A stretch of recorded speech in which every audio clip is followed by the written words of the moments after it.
Hey friend, for those who don't know me, I'm Jonny Cotsen, a creative artist and a consultant based in Cardiff, South Wales.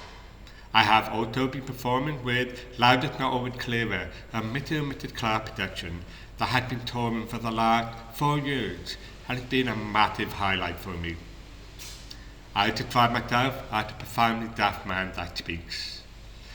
Anyway, I'm so thrilled to announce that in partnership with Chapter Art Centre and a number of brilliant organisations across Wales, we have been awarded the Connect and Flourish funding from Arts Council Wales.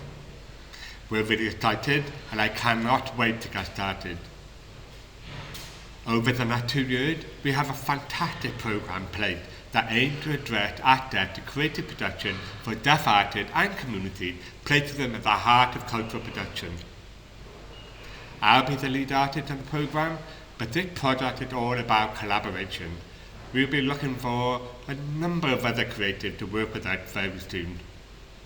So now you know about us, please follow Here We Are to stay up to date with opportunities and find out about all the exciting things we have planned. Thank you.